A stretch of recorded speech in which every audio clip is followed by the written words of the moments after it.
आप देखो, होली जो है रंगों का त्यौहार है। होली के त्यौहार में हम रंग अबीर लगाते हैं। हम अलग अलग कलर के रंग होते हैं एक दूसरे के चेहरे पे लगाते हैं, और हर जो रंग होता है अलग अलग ब्यूटी का, क्वालिटी का प्रतीक होता है। आप देखो, होली के त्यौहार में अगर आपके फेस पे डार्क कलर, ब्लैक कलर लगा हुआ है तो आप कैसे लगोगे? बिल्कुल भूत की तरह लगोगे। और ये जो ब्लैक कलर जो होता है ना, देखो, लाइट में भी निगेटिविटी का प्रतीक माना जाता है। Devil, evil, darkness, night, despair का प्रतीक माना जाता है। अंधकार का प्रतीक माना जाता है। आप देखो, अगर आपके फेस पे वहीं light pink, light yellow, light green colour लगे हुए हैं तो आपका चेहरा चमकता रहेगा, आप दूर से ही दिख जाओगे। क्यों? क्योंकि लाइट कलर जो होता है प्रकाश का प्रतीक माना जाता है, आशा का द्योतक होता है। लेकिन जो डार्क कलर होता है, ब्लैक कलर होता है, वो घोर घोर घोर निगेटिविटी का प्रतीक माना जाता है।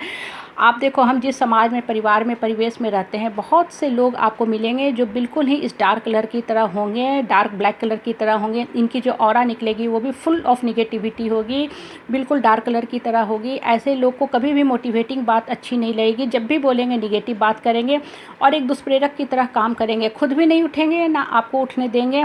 एक जो पॉजिटिव आदमी होता है ना, वो उत्प्रेरक का काम करता है। वो खुद भी उठता है, दूसरों को भी उठने की संभावना के बारे में बताता है। वो मोटिवेटिंग बात करता है, लाइफ के प्रति आशावर्धक फीलिंग का बात करेगा।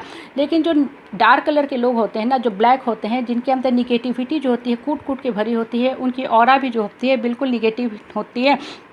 ऐसे लोग पावर, ऑथोरिटी और निगेटिविटी के प्रतीक माने जाते हैं, तानाशाह माने जाते हैं। आप देखो, देश में भी जो इंसान बहुत बड़ा तानाशाह होता है ना, उसका नेचर देखो। और परिवार में भी अगर आपको कोई ऐसा निगेटिव आदमी मिल जाता है, वो कैसा तानाशाह होगा? वो नार्किसिस्टिक होगा। वो आपको हमेशा कंट्रोल, कमांड करके रखेगा, आपको हमेशा दबा के रखेगा, आपकी खुशियों का हरण करना चाहेगा। ऐसे लोग से हमेशा डिस्टेंस और स्पेस रखा करो। ऐसे लोग सिर्फ और सिर्फ धरती पे आते हैं आपकी खुशियों का चूसक बनने के लिए, आपका पीस ऑफ माइंड का हरण करेंगे, बिल्कुल परजीवी की तरह रहेंगे, आपको अंदर से खोखला करते जाएंगे। आपको पता ही नहीं चलेगा कि आप किस बीमारी से ग्रसित हो गए हो।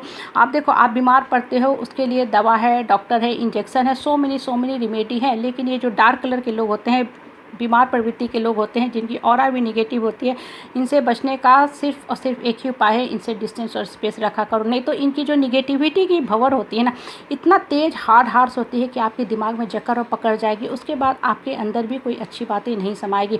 आप देखो, कभी भी डार्क कलर के भी जो कपड़े आप पहनते हो ना, या डार्क कलर के ऊपर कोई दूसरा कलर नहीं चढ़ता है, ब्लैक कलर के ऊपर कभी भी कोई दूसरा कलर नहीं चढ़ सकता है। उसी तरह जो निगेटिव प्रवृत्ति के लोग होते हैं ना, इनके साथ ज़्यादा रहोगे, ज़्यादा बातें करोगे तो आपके अंदर की सारी शक्ति को ये एब्जॉर्ब करते जाएंगे। आप देखो, फिजिक्स में क्या हम कहते हैं, absence of all colour is called black colour. Black colour absorb all the light. इसलिए ब्लैक कलर जो होता है लो एनर्जी का घोतक माना जाता है। आप देखो, हम जिस समाज में, परिवार में, परिवेश में रहते हैं ना, अलग अलग प्रवृत्ति के भांति भांति के लोग होते हैं। कुछ लोग जो होते हैं ना, उनकी क्वालिटी होती है निगेटिव बातें करना। निगेटिविटी से वो इतने घिरे होते हैं कि अपने चारों ओर ऐसे ही मित्र मंडली भी रखते हैं। उनके जो शुभचिंतक भी होते हैं वो भी ऐसे ही रहेंगे। ऐसे लोगों के बीच में एक अगर पॉजिटिव आदमी होता है तो उसके लिए सर्वाइव करना वैसे ही होता है जैसे जीवन और मरण के बीच में एक तरफ खाई, एक तरफ समुंदर। ऐसा आदमी के लिए उस रास्ते से क्रॉस करना बहुत ही मुश्किल हो जाता है। इसलिए हमेशा ऐसे लोगों से डिस्टेंस रखा करो। आप देखो, धरती पे आए हो एक लाइफ स्पाइन लेकर के, आपको एक पर्टिकुलर टाइम मिला हुआ है, इतना दिन आपको धरती पर रहना है। लेकिन रहने का मतलब ये नहीं है कि जीवन काटना है। आपको हंसी खुशी से अपने हिस्से का जीवन जीने का पूरा हक है। आपका प्रथम कर्तव्य आपका अपने ऊपर है। आप वो काम करो जिससे आपकी आत्मा खुश होती है, आत्मा को तृप्ति मिलती है, आपका आत्मबल मजबूत होता है। पहले अपने आत्मा को रिस्पेक्ट देना सीखो। जो इंसान अपने आत्मा को रिस्पेक्ट नहीं दे सकता, वो कभी भी खुश नहीं रह सकता है। और आपका काम समाज और परिवार की झूठी मान्यता, रीति रिवाजों में घुट के रहना नहीं है। ना ही परिवार और समाज की जिम्मेवारी है कि आप उनकी सेवा करो। एक मानवता के नाते हम काम करते हैं, वो अच्छी बात है, करना चाहिए। रोड पे भी अगर कभी कोई एक्सीडेंट होता है, कोई मुसीबत में पड़ता है, तो एक आने जाने वाला राहगीर उसकी मदद कर देता है। लेकिन कभी भी दूसरे के लिए आप अपनी खुशियों की कुर्बानी मत दो। रो के, घुट के, जिंदा लाश बनकर कभी मत जियो।